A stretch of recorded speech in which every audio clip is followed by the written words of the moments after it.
안녕하세요. 이성도 목사입니다. 지난 시간에는 웨스트민스터 소요리 문답 제8문에서 두 가지 작정의 실행이 있음을 배웠습니다. 하나는 창조이고 다른 하나는 섭리입니다.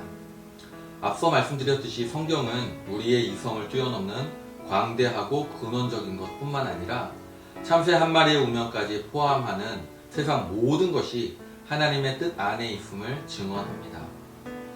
히브리서 11장 3절에서는 믿음으로 모든 세계가 하나님의 말씀으로 지어진 줄을 우리가 아나니 보이는 것은 나타난 것으로 말미암아 된 것이 아니니라고 증언하고 있고, 요한계시록 4장 11절에서도 우리 주 하나님이여 영광과 존귀와 권능을 받으시는 것이 합당하오니 주께서 만물을 지으신지라 만물이 주의 뜻대로 있었고 또 지으심을 받았나이다 하더라고 말씀하고 있습니다.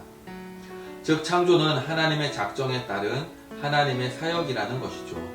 그렇기에 창조는 철저하게 계획된 것이고 그 계획된 그대로 실행되었다는 것입니다. 이것은 확고한 진리입니다.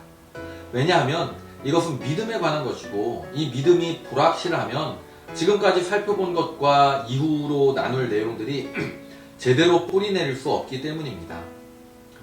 우연이 아닌 필연으로 방향 없음이 아닌 뚜렷한 방향을 갖고 무질서가 아닌 질서롭게 하나님은 창조하셨습니다.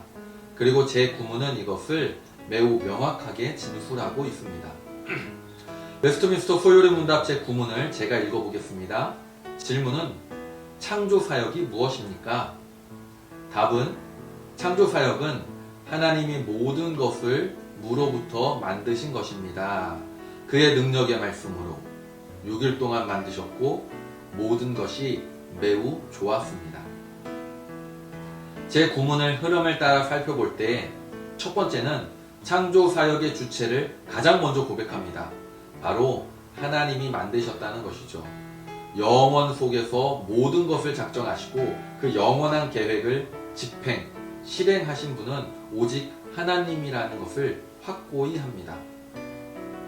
두 번째로 하나님은 어떠한 존재도 없는 상태, 즉 무에서 창조를 하셨는데 그 방법은 능력의 말씀을 통해서 하셨습니다.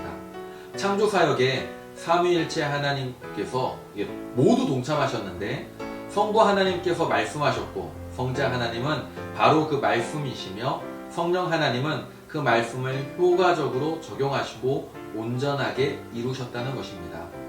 하나님은 아무것도 없음의 상태에서 그의 능력으로 뜻하신 모든 것이 있음으로 바꾸셨습니다.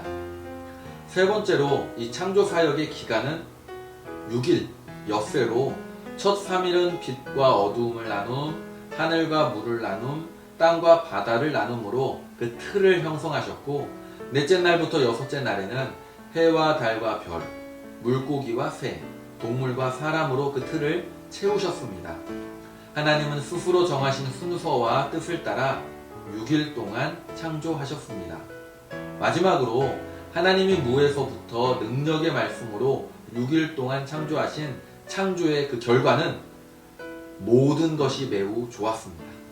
창세기 1장 31절에서 엿새 동안의 창조 후 하나님이 지으신 그 모든 것을 보시니 보시기에 심히 좋았더라고 하신 그 말씀에서 더욱 분명히 드러납니다.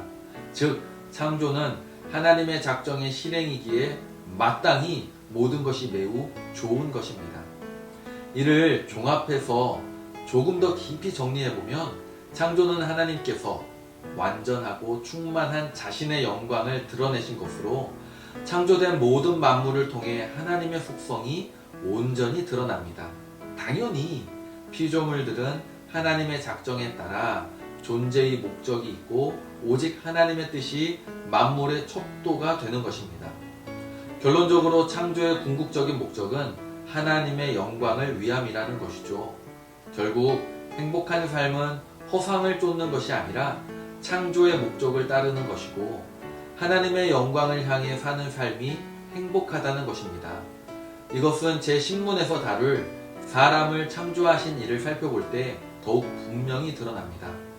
나눔지를 잘 활용하시기를 바라며 그럼 다음 시간에 제10문으로 뵙겠습니다.